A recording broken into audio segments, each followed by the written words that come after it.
Welcome to Newsmakers. And well, it's that time of the year once again. The World Economic Forum is again upon us. This is, of course, the annual meeting wherein the elites from around the entire world come to meet in Davos, Switzerland.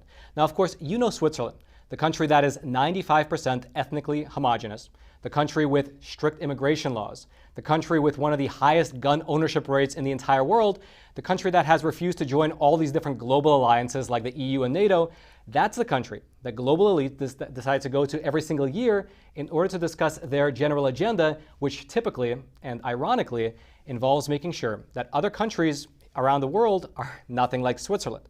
Now, the beauty of this annual event for you and me, the common plebes, is that this is where very often the quiet part is said out loud, where, again, you and me, the common plebes, can get a small glimpse into what the global elites, who hold many of the levers of power within our societies, are planning for the future.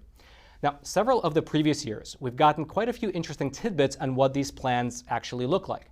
Things like tracking the carbon footprint of each individual person using their credit card, placing microchips inside of medicines in order to track whether the patient took it or not, implanting smartphones into people's bodies. These are the types of, you can say, innovative ideas that are floated each year at the World Economic Forum. And so, with that in mind, one of the main topics that's going to be discussed at this year's World Economic Forum meeting is the topic of ESG, which stands for Environmental, Social, and Corporate Governance. And while a sympathetic interpretation of ESG is that it basically forces companies to be more inclusive, more diverse, and more, you can say, environmentally friendly, well, there is another way to look at it, which is that it's actually a form of communism, a type of communism, being forced upon the world through the business sector. And in order to discuss that point, we're going to be joined today by Epoch Times financial reporter, Mr. Kevin Stocklin, who's actually been covering this year's World Economic Forum. Kevin is also the producer of the new Epoch Times documentary, The Shadow State, on exactly this, the ESG industry. Kevin, thank you so much for joining us. Now, you are covering the World Economic Forum's summit in Davos this week, and the central theme at the summit is restoring trust. Can you sort of elaborate on that for the viewers? What does that mean? What is this agenda of restoring trust about in a practical sense? Yeah, the WEF has gotten some disturbing news that trust in government, trust in media, and apparently trust in the WEF is on the decline. And so what they're trying to do at this meeting is restore this trust, which I think really means get the troops back in line behind the ideology. There was from their perspective, a disturbing report from KPMG that said 60% of CEOs are planning in 2023 to downgrade their commitment to ESG criteria. Now, at one of the events, Senator Joe Manchin, he said that one of the leading problems to a lack of trust is the open press system. Basically, because of social media, because it allows everyone to express their views. What are your thoughts on what Manchin said? Is that right? You know, I think from Manchin's point of view, it seems to be that if we can consolidate media into a handful of companies, whether that's the New York Times and the Washington Post and CNN, I don't know. And if we can get behind a unified narrative, then the country will be unified. And I think that's his point of view. And I think that's also the point of view of the WEF. One of their surveys noted the rising level of dissent all around the world. The flip side of that is that if people have lost trust in these mainstream organizations, it could be the reason why they're turning to other sources. So it's a chicken and egg question whether diverse sources creates diverse opinions within a country, or whether people just don't trust the single unified narrative. But one thing I would suggest as far as Mr. Manchin, he apparently has sworn an oath to uphold the Constitution. Our First Amendment rights about freedom of speech and freedom of the press are very sacrosanct in this country. And so the federal government should not be speaking about reining in the media or the media being a problem, whether they take steps themselves or whether they use proxies like Twitter to censor Americans. Now, you mentioned the consolidation of these different companies, which is kind of interesting to me because when I have read about ESG in the past, what I found most fascinating is that some of the biggest companies in the world actually want to promote ESG because they believe, this is what I've read, and I'd love to know your thoughts about it, they believe that by doing so, they can actually kick their competitors out, their smaller up-and-coming competitors, because they can't finance some of the ESG requirements, while the big companies, they can set the standards and they can be sort of the monopolies that can adhere to ESG standards. Is that what you're finding? Yeah, there's a little bit of the devil's bargain in all this. So particularly in the finance and the tech industries, what we're seeing is that they will play ball with the progressive ideology. They will do what the government wants them to do, whether that's censoring Americans or on the finance side, tracking gun purchases and things like this. In return, what they get is that they don't get their oligopolistic position questioned. They don't get their power and influence questioned. One of the best examples of this is really what occurred during the COVID crisis. We saw all these lockdowns, but who really got crushed by this? It was small business. Who had some of the most profitable years in their history? Well, it was the big tech companies. It was Amazon and Apple and companies like this. So these, the more the government infringes onto the private sector and steps into industrial management, the more these large companies tend to benefit. Kevin, the World Economic Forum hosted a panel on this is what it was called, the clear and present danger of disinformation. And the host for that panel, well, it was none other than CNN host Brian Stelter, well, former CNN host Brian Stelter. Now, what do you think that says about the World Economic Forum's view of what disinformation actually is? Well, I think there's a little bit of irony in that choice. They also had the publisher of the New York Times on that panel, and the New York Times received a Pulitzer for its reporting on the Russia collusion hoax, which turned out to be fake news. CNN also doesn't have a great reputation for accuracy. They also jumped in on that hoax. They got sued by Nick Sandman for totally misrepresenting that story. They fell for the Jussie Smollett hoax. So I think when they talk about disinformation and misinformation, what they really mean is stepping away or stepping outside of the ideological narrative versus being factual. And that seems to be the point of view that was presented. Klaus Schwab actually praised a Chinese state television at this meeting as a model for the West to follow. So I think that says a lot. Wow. So Kevin, last question, maybe 45 seconds. Having covered the WEF forum this week, now it's not over, it's the middle of the week, but what would you say your biggest takeaway is thus far from this year? You know, you have to be stunned by the lack of awareness that's going on in Davos. So certainly this lack of trust, they can't figure out where that's coming from. But also one of their big themes is the cost of living crisis. They say this is the biggest problem facing the world. And they seem completely unaware that their policies, their war on energy and fossil fuels is what led to the shortage in fuel and has led to inflation in everything from transport to manufacturing to food. So they don't seem to have any idea of their role in all this. They say, who caused this? You know, who did this to us? And I think the short answer is, well, it's the people right there in Davos. Wow. Well, Kevin, thank you so much for joining us. If the viewers want to check out The Shadow State, they can find it over on epictv.com. And coming up after the break, we're going to be joined by Mr. Robert Haneke, who's here to give us an analysis of the latest Biden classified documents that were found. So stay tuned for that.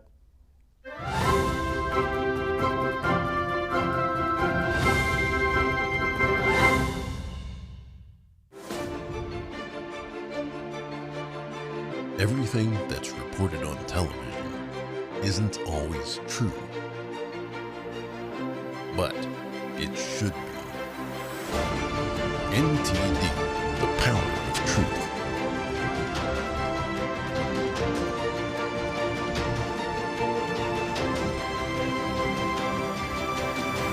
Now available 24/7 on television and streaming platforms. NTD's Capital Report. It's about getting answers, cutting through the fog of politics. It's about your questions and our chances to ask. What is the net impact of the American? Congressman Graves, thank you for joining us.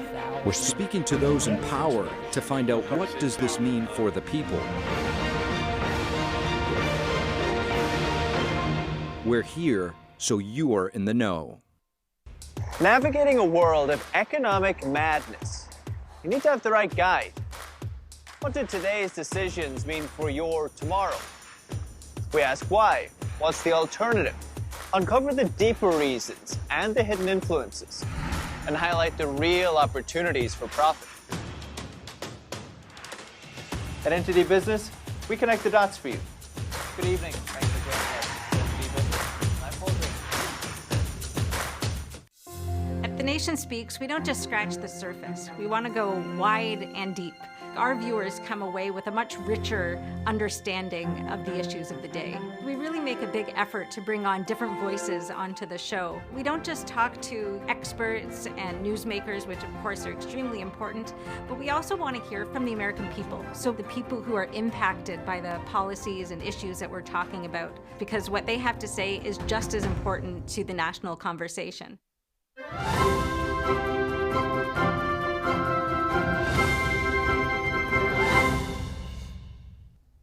Welcome back.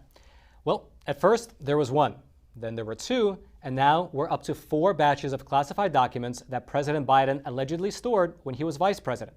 Will there be more? Who knows? And what was in the documents that Biden had in his possession?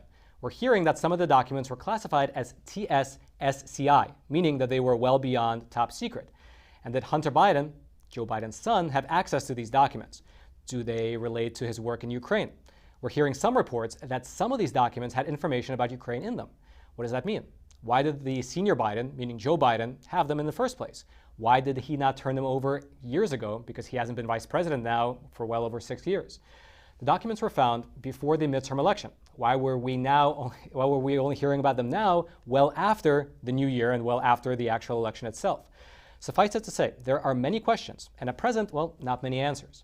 And joining us to give us his legal analysis of the Biden classified document situation is Robert Haneke. He's the executive director and general counsel at the Texas Public Policy Foundation and previously served as Assistant Attorney General of Texas in the General Litigation Division.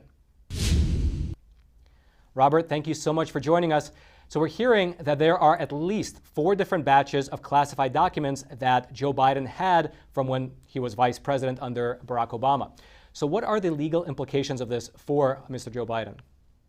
Well, at least so far that they've told us about, let's be clear, this administration has been less than forthcoming on this. So there's potential criminal ramifications here, not just implicating the misuse of the national secrets of the United States, and not just for the embarrassment and the scandal to President Biden himself for storing these in the garage next to his Corvette and his former office at the Penn Biden Center, neither of which were approved locations for the housing of classified information.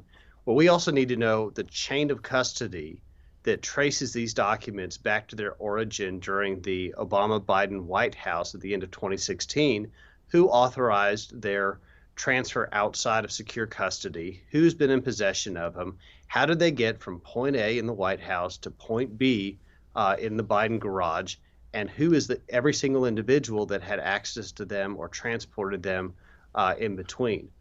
That is additional information that the special counsel needs to investigate because it's a lot bigger of a subject than just some old papers found in a box in the Biden garage. Yeah, and you know, President Trump allegedly mishandled classified information when he stored those documents at Mar-a-Lago, and the Democrats, by and large, are claiming that what Trump did was significantly different than what Biden did. Is that true from a legal perspective? And if so, what are the actual key differences and the implications of those differences? I'm following closely a ethics complaint that was filed recently by a watchdog group that's pointing out the double standard that's been an issue in how the Department of Justice has been handling this investigation. You know, keep in mind that you had the FBI do a law enforcement raid of former President Trump's residence in Mar-a-Lago for the documents that he had there. Here in this situation, the ethics complaint documents how the Department of Justice actually stood down and allowed President Biden's personal attorneys and also the attorneys from the White House counsel's office to come up and be the ones to screen these documents and to identify what should be turned over to the Department of Justice. So already there's a differing standard in the way that federal law enforcement has treated the situation with President Trump versus the current scandal and situation with President Biden. Do you, well, rather, how do you view the more sympathetic view of the situation, let's say from the Democrat side, who are saying that, well, Trump was kind of slow walking the release of these documents. He was, obfuscating things. That's what they say. Versus Joe Biden, who, let's say, the moment the lawyer found the documents, he informed the National Archives right away and he handed them over. And that's why that's the big difference. How do you view that argument? I think it's a deflection argument. I mean, the moment that Joe Biden's staff, 6 years after the fact that he took them without our authorization from the White House, discovered them, then they sat on the information for several months to get it past the recent election before it became public. Look, there's not been transparency with this administration. I don't think that the storage of classified information was authorized in either setting, but certainly, what was done by the Biden administration was a lot more secret and less transparent. And we know how the records at Mar-a-Lago got to that location from the White House. We still have no idea how these documents ended up in President Biden's personal office when he was no longer in office, or certainly in his private residence in Delaware.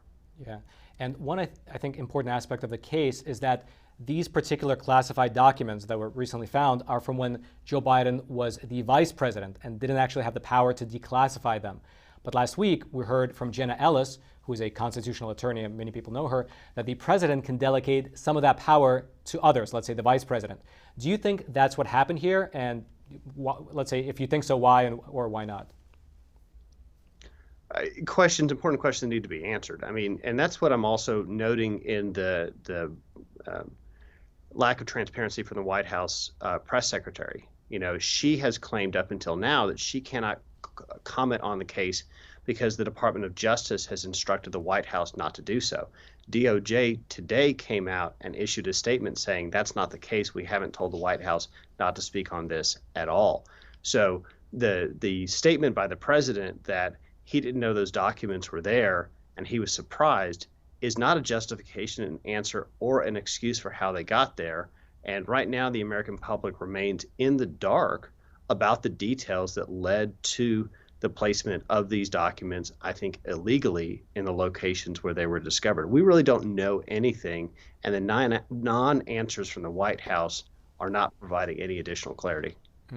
Robert, last question. So Republicans right now in the House promised to hold Joe Biden accountable for his alleged crimes in relation to these classified documents. And now, of course, they are in control of the House. So what do you expect to see in terms of investigations from Congress coming, let's say, in the rest of the year 2023? What do you expect to see there? I think I'm going to start off in learning who has had access to these documents. Chairman Jim Jordan and others in the House have demanded the visitor logs from President Biden's Delaware residence, and the response from the White House has been, we don't have any. Well, that's absurd. Especially while President Biden has been under Secret Service detail. There is absolutely a record of whom has been coming in and out of the security type area. So at least Secret Service has records. And the fact the White House does not want to say whom has been accessing these records when they've been unsecured at the Biden residence is a good first place to start. And I think that's where Republicans will start by digging in. Yeah, and I think most of America is interested to know what the result of that investigation will be. Robert, thank you so much for joining us. Thanks for having me. And coming up after the break, we will be joined by Democratic strategist and attorney, Mr. Robert Patillo, who's here to give us his legal analysis of Biden's declassified document debacle as well. You won't want to miss it.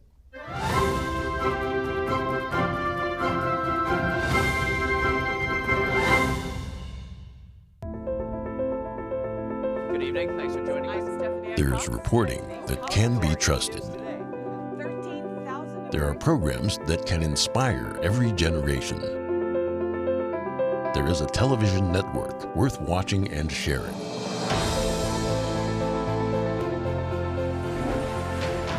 Our commitment is to bring you the facts and to show you the world. We won't be divided by politics, and we won't be swayed by the dollar. We believe in in the strength of our nation and the hope in our shared humanity. We are NTD Television, and we are proud to bring you news you can trust and programs that make you smile. NTD Television, now available 24/7 on television and streaming platforms. It's just clear as day. The media, whether it's broadcast, cable, or print media, has become extremely biased. And I started looking online for alternative ways to get information. And I saw an ad for a free trial. And I looked at it and I said, Epoch Times. I mean, come on, this is end of days type of stuff. I mean, what are they going to be talking about here? And I said, well, it's a free trial. Let me dig in. Is it giving me both sides? Is it giving me an objective point of view here? I have looked for opportunities to see where they might be biased, and I don't find it. It has given me a level of trust in media that I didn't think I'd ever get back. I love the Epoch Times because it has renewed my faith in the idea that a reliable, responsible, non-biased source of information is available. And I can say that I love it because of that.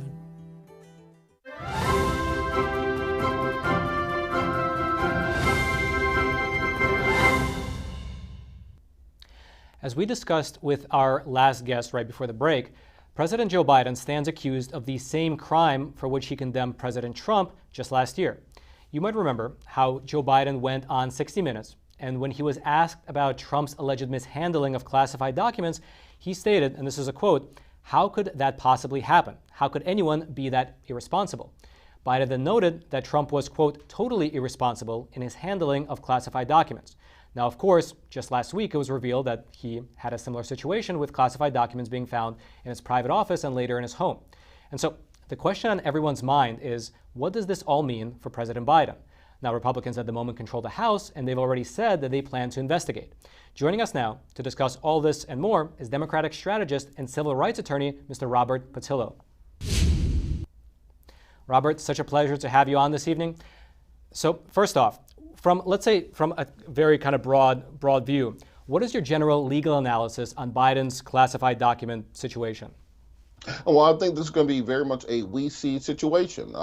We don't have the identification of what the documents are, their content, what their classification level were besides some media reports. And then also we do not know what steps were taken by the National Archives to retrieve these documents. I think the one distinguishing point that we have between the Trump documents and the Biden documents are that the Biden documents apparently were in the former vice president, current president's possession for as much as 6 years beforehand, that they were not requested to be returned by the National Archives, and that once they were discovered, that the lawyers did report this to the Justice Department, and they began the process of returning them. Versus the Trump situation, where these documents were requested, they'd gone through negotiations, they were told that they were going to receive them, that they did not receive them. This is what vitiated the FBI to go in to retrieve the documents. I think that that's a distinction that's not without a difference. But however, I think that if we get the special prosecutor who investigates and then says these were all the documents on Ukraine that President Biden was hiding to keep people from prosecuting Hunter Biden, then yeah, we have a big situation going on. If we find out that that it's a situation where the former vice president, current president, simply had these documents and returned them as soon as he found out that they were missing, then I think it's a far smaller situation. That's all to say. We'll find out. Yeah, I think you're absolutely right, and it's one of the sort of downfalls of the news cycle, right?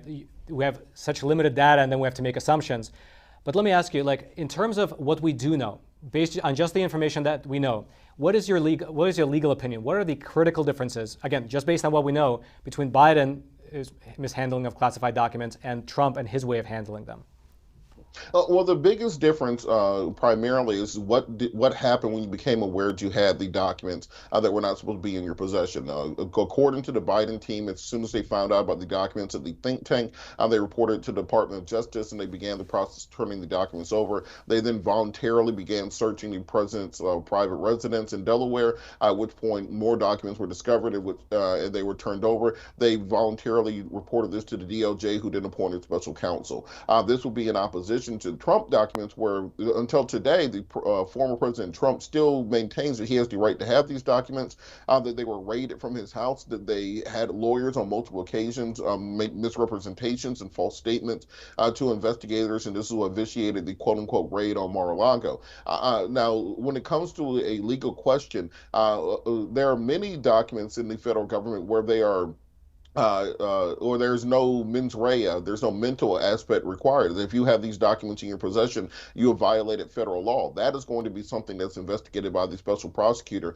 If President Biden is in possession of documents that by their very nature cannot be outside of secured areas, well, then he will be, there will be needs for a Department of Justice further investigation and perhaps even prosecution. But that is further on down the line. I know in the 24-hour news cycle, people want all the information up front immediately, but we're going to have to wait to find out more information.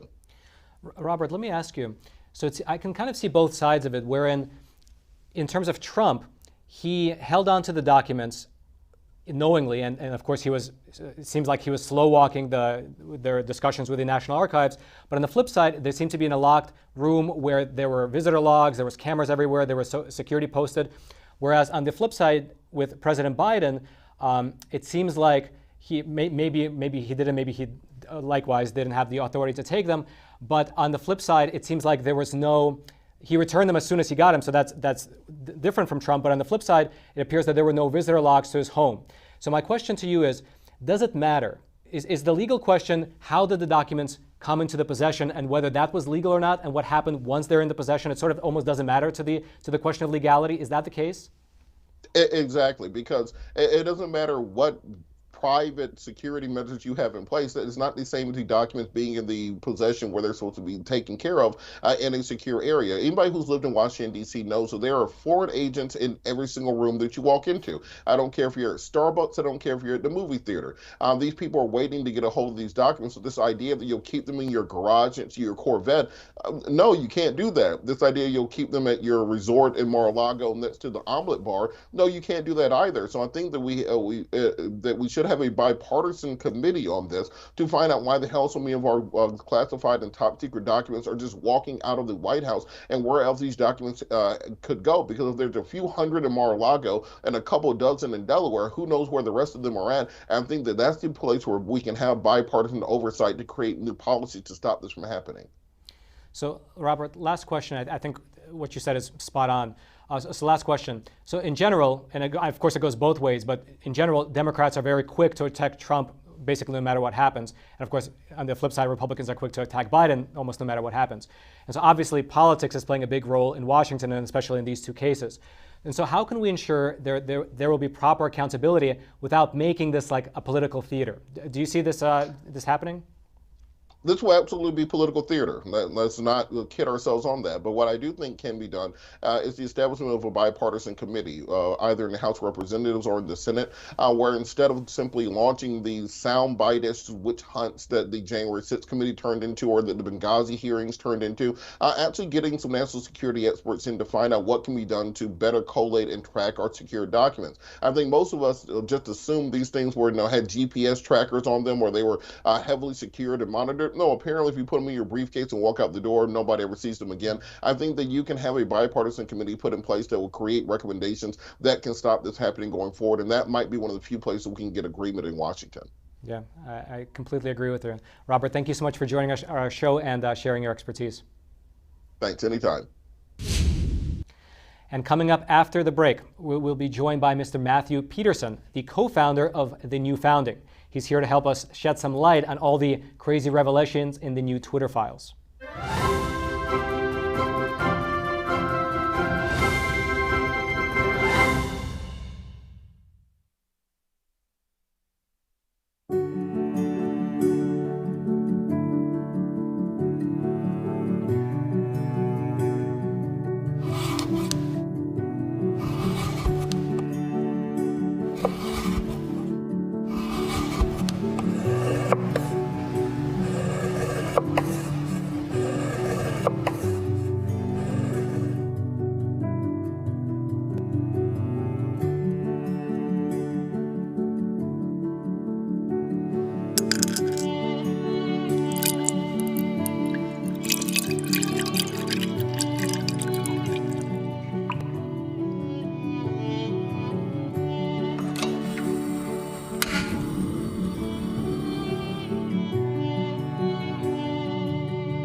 Well, another day, another revelation from Twitter. The government putting pressure on Twitter to remove posts about 2020 election irregularities? Check. The government shaping the COVID-19 pandemic narrative by asking Twitter to shadow ban or remove doctors who question the CDC? Also check. In fact, at this point, it might be easier to list what the government hasn't done in order to shape its desired narrative rather than what it has done. And the answer is probably nothing. Moreover, it's important to remember that we wouldn't know any of this if it wasn't for Elon Musk buying Twitter back in October.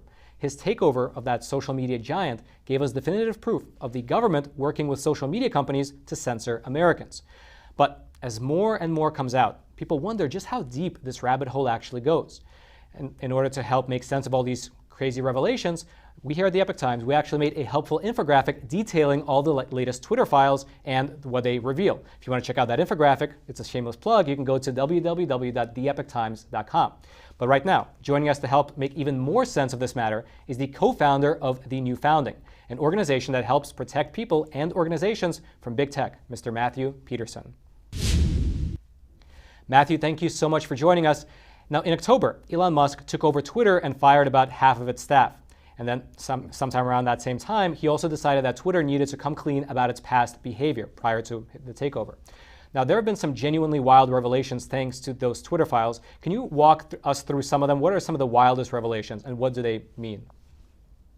Yeah, so first we should make clear that everyone claimed that this wasn't happening, right? I mean, so the whole world was being gaslit by Twitter and friends saying, oh no, we're not shadow banning anyone, this is all crazy right-wing talk.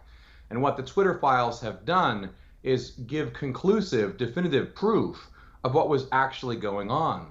And what was going on was shocking. I think it was worse than a lot of people, a lot of regular people and even experts thought it was. And that is, I mean, big pharma, having a direct line to censor people when it came to their thoughts and opinions about what was going on with the vaccine and COVID, to, of course, famously, the Hunter Biden laptop controversy in which news organizations were just outright censored in violation of Twitter's own rules. And what we see is a direct line between the government and other powerful organizations and a media outfit over and over again censoring people essentially at the whim of the powerful. Yeah, one of the most poignant Twitter reveals, at least to me, was this one. It was not reported on that heavily by the legacy media outlets don't touch it with a 10-foot pole, but even generally the alternative media didn't cover this much at all, was when the DoD was actually using a back channel with Twitter to have these fake accounts push narratives in the Arab world that they wanted, right? They had these fake accounts in order to build some clout, while of course they would never let that other countries do that. Can you sort of talk a bit more about that? What does that reveal about Twitter's relationship with the U.S. government? Yeah, so what we see is, again, direct channels from the U.S. government, both really, creating fake news, as you point out, and deleting anything they don't like. And people have to realize Epoch Times is doing, you're right to plug what the Epoch Times is doing, because you're one of the only institutions that's reporting on the files, sadly. What you see is a direct line again. So what you first have to realize is that a lot of people from the intelligence community were already embedded in Twitter, so much so that they had their own Slack channel chat for people who were from the FBI. And so what you see with the censorship is, it's not just a selective, we don't like this guy, we don't like this guy. It's promoting large-scale narratives, both pro and con, repeatedly, again and again and again and again. Yeah, Matthew, I couldn't agree with your analysis more. Now, some of the Twitter revelations show that the FBI, as well as other agencies, work to get lawful speech that did not break any laws, removed and or suppressed on the platform. That's something that we could expect from the likes of, let's say, China, maybe North Korea or Cuba, but definitely not America. And so what's your take on that? If, let's say, this isn't resolved at a fundamental level, where will this country be, let's say, 3-5 years from now? Well, we'll be in totalitarian state territory. There's no question about it. I mean, remember, this went so far as the government saying you need to find evidence that there are Russians influencing the election on Twitter, and Twitter saying, no, that's not happening, and then having to be quiet about it and not even defend themselves when in fact, they knew that there wasn't Russian interference, that they could find, anything there whatsoever. So you're in a situation in which the government can really drive the narrative however they want. And this is the antithesis of America. It's the idea of America, the American founding, is basically contradicted by what's happening here over and over again. And if we don't do something about that, we will not have free speech in this country. And you see this happening, increasing every day. And what we need to see is increasing resistance with law and other powerful forces fighting against this. And that starts with exposing what Elon Musk has already exposed, but is now being hidden from the American public in these Twitter files. Matthew, last question. So your company, the New Founding, helps people as well as organizations position themselves to avoid these types of threats from big tech as well as woke capital through their ESG programs. But with what we're seeing from Twitter and the government in general, is it really possible for the everyday person, like you, me, and somebody else on the street, to actually, in practice, avoid these threats of censorship? I would say not yet, right? It's hard right now. At newfounding.com, we do that. We connect talented people, right? Get them out from under woke capital to build new things in technology as well as other sectors. We just published a guide that people can use with a browser extension to find non-woke products and services and rate them. So what we have to do is build this ecosystem, and that's what we're dedicated to doing. We really need alternative technology. That's the only way we resolve this problem. Is with competition while we still have it. We have to provide for the American people free technology that they can use with confidence. And if we don't do that, we will lose. The politics doesn't matter. We have to build that, and we have to build it now. Well, Matthew, that sounds like a great free market American solution. Thank you so much for joining us. Thank you. And coming up after the break, we will be joined by Trump's spokeswoman, Ms. Liz Harrington. Now, we've been hearing reports that Trump may soon rejoin Twitter, and we'll find out if that's true after the break.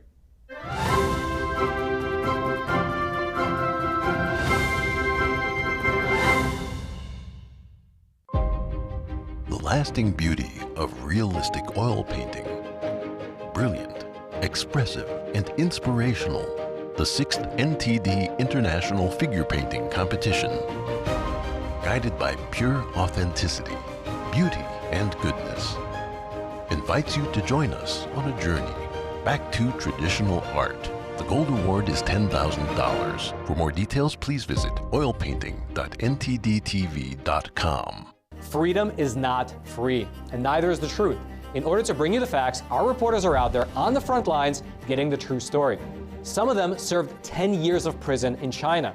We've been censored on social media. Our Hong Kong printing offices were set on fire, and we've been repeatedly attacked by the Chinese Communist Party. But no matter what, we believe that you deserve the truth, and so we'll continue to bring the truth to light.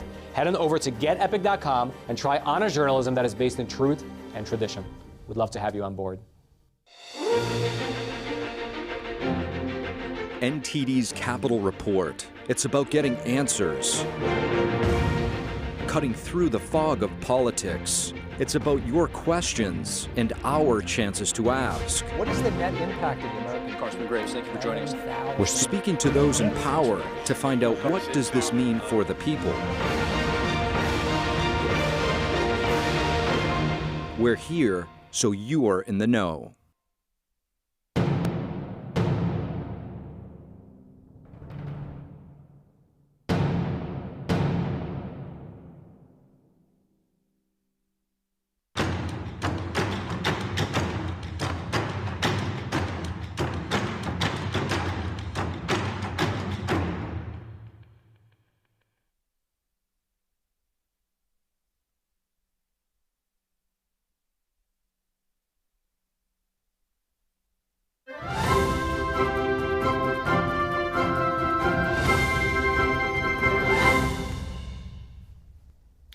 In November, you might remember that Mr. Elon Musk lifted President Trump's Twitter ban, and mainstream media, well, they kind of lost their minds.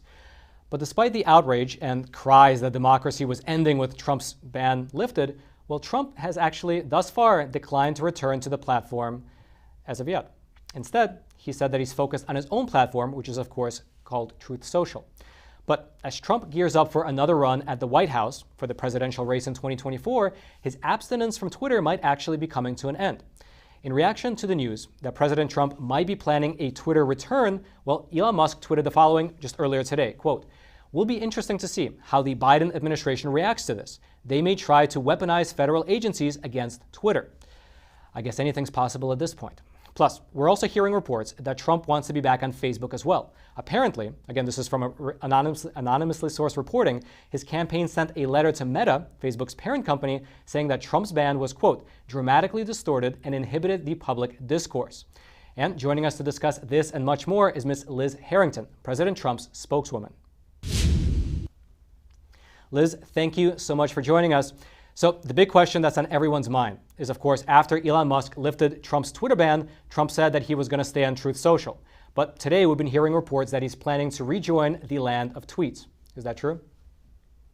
Well, we'll have to see what happens. I'm not here to make any announcement as of yet. We do know that Truth Social is doing incredibly well. There's no shadow banning. There's no censorship. There's really hardly any bots on the platform. It's a great platform for free speech.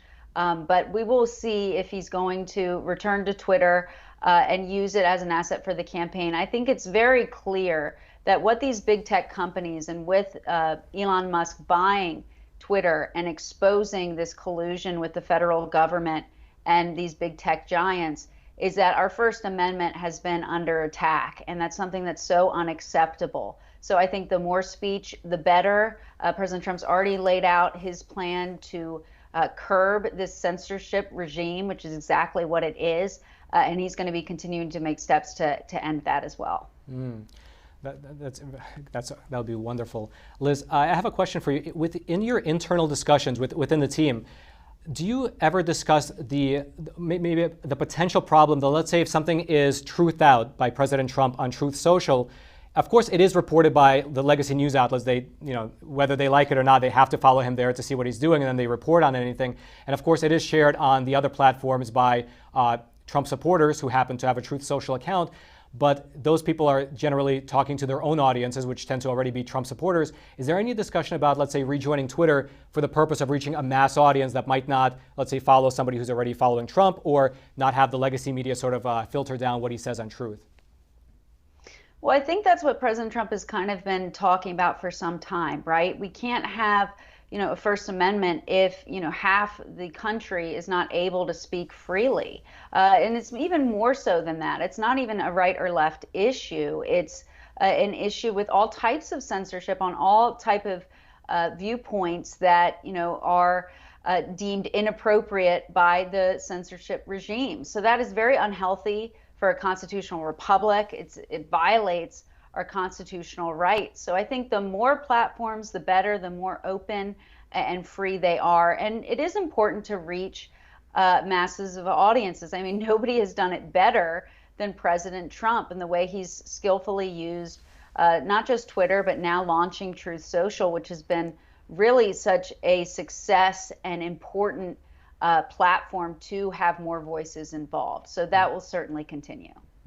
Liz, earlier today, we also started to hear reports that Trump's campaign sent a letter to Meta, which is, of course, Facebook's parent company, petitioning them to lift his ban early. Is that true? Does Trump plan to return to Facebook as well?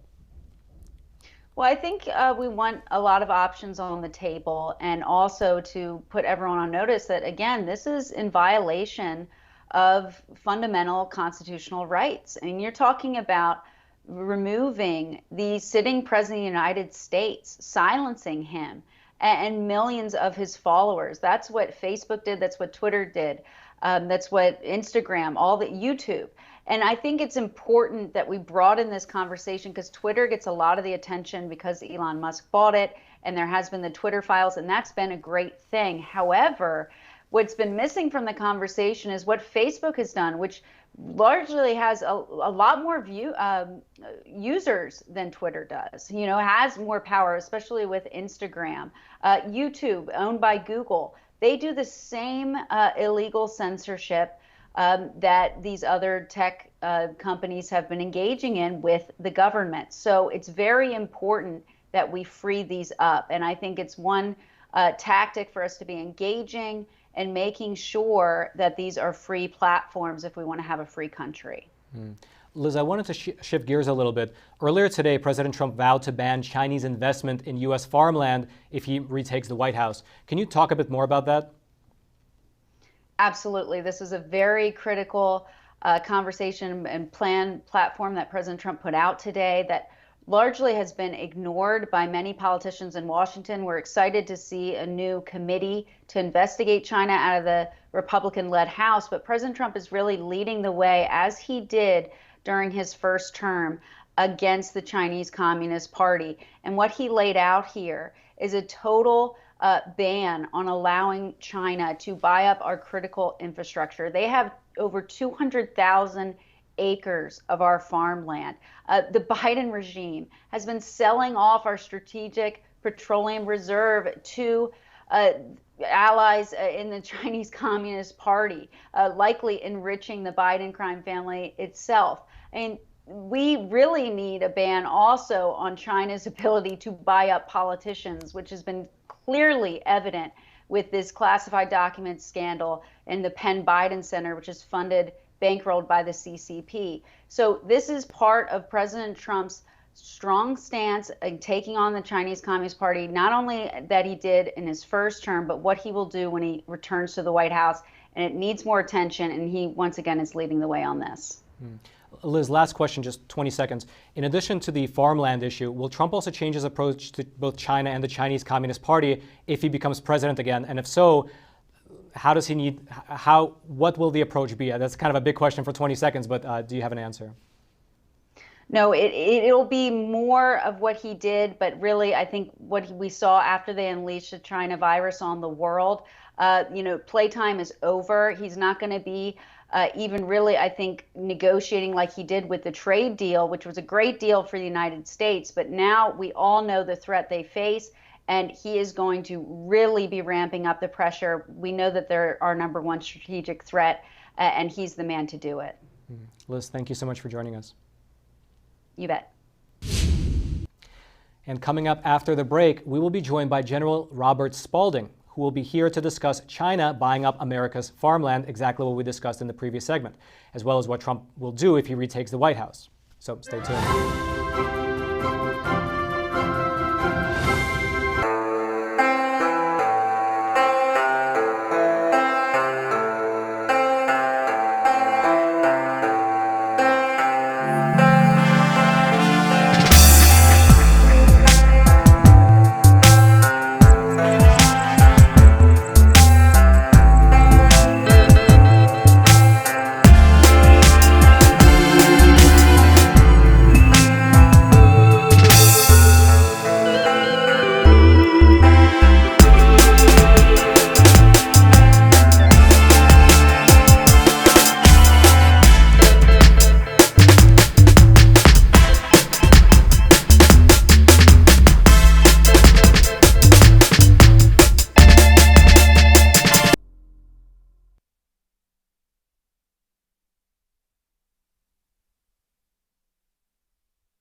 We are being censored.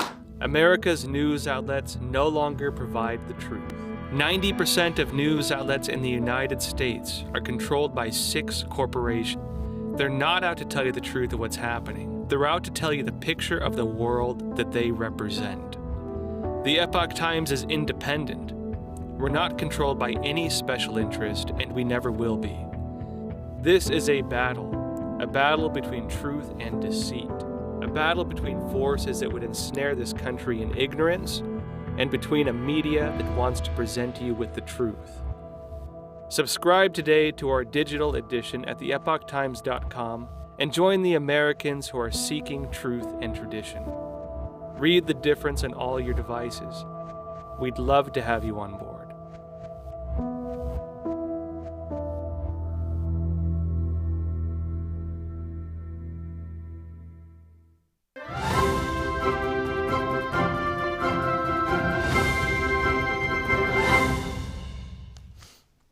Welcome back. Staying on the topic of China, well, joining us to discuss the security risks surrounding China, buying up American farmland, is Epoch Times contributor, senior fellow at the Hudson Institute, as well as the author of Stealth War. I'm of course talking about General Robert Spalding. General Spalding obtained the brigadier general rank and is an expert on U.S.-China relations. General, thank you so much for joining us. Now, most people probably aren't even aware that China is purchasing up America's assets, including American farmland. Can you actually explain to the audience what's happening in this regard? Well, it's not just farmland, but the Chinese Communist Party has been spending funds mostly through private, members of the party buying huge swaths of land. For example, down in Texas, you had a former PLA general buying up hundreds of thousands of acres. In fact, he wanted to put a wind farm on it and plug into the Texas power grid. There's others that are buying, whole farms. They're buying, also meat processing and other agricultural assets. And that wind farm in Texas you mentioned, if I remember correctly, it was just down the road from the air base in Texas. So that would have given them direct access, if it was a wind farm, to the electrical grid right down the street from the air base. So can you sort of discuss the threat? How much of a threat is it for them to buy up this land and then use it for, farming or whatever they want? Well, I mean, obviously, you could do things in terms of polluting the land, making it fallow. They can also direct that agricultural product to China. They've used, in the past, they've used Chinese nationals to go out in the middle of fields and dig up genetically modified seeds and take them back to China. You can use it, to collect intelligence on nearby bases or other manufacturing facilities. So there's a whole lot of things that you can do when you own the land. In fact, the Chinese general in Texas was basically locking it up and making sure people couldn't come on. So you really didn't have an idea of what's going on. It's almost like an invasion of the United States, just using money. Mm-hmm. So, General Spalding, right now the sort of 2024 presidential race is just beginning to gear up and people are giving their stances. And so I'd love to know your opinion on both Trump and DeSantis saying that they want to ban China from purchasing American assets. Is that a good idea, and can they actually do that, in your opinion? Oh, absolutely. In fact, during the Cold War, we had something called COCOM, and that treaty with our allies ensured that nobody could trade technology with the Soviet Union. During World War II, we nationalized the rubber and steel industries. All things are possible on behalf of national security. In fact, Title III in the Defense Production Act gives the federal government wide latitude in doing things that are to protect the national security. In the case of China, they use financial relationships, they use the ability to buy assets in our country as a proxy for the way that traditional warfare happened. So right now, the Republicans have taken back control of the House, and they've established a new China committee. That was one of their first acts. Some China hawks seem to have low expectations about what that committee will actually do. What's your take on the committee? Well, what happens is corporate America and Wall Street typically lobbies both the Hill and the administration to water down any legislation that's meant to go after the Chinese Communist Party. Washington, D.C. is full of think tanks. It's full of, law firms that the Chinese Communist Party have retained either through their proxies that are in corporate America and donate and serve on boards for the think tanks, or have basically, given a retainer to the law firms to use them on their behalf. So, they have locked down Washington, D.C. in ways that really make it hard for us to create policies that protect the country. Well, General, thank you so much for joining us and sharing with us your expertise. Thank you. That's all for tonight's show. Thank you so much for tuning in to Newsmakers and sharing your evening alongside with us. We'll be back next week with a brand new episode. Until then, good night.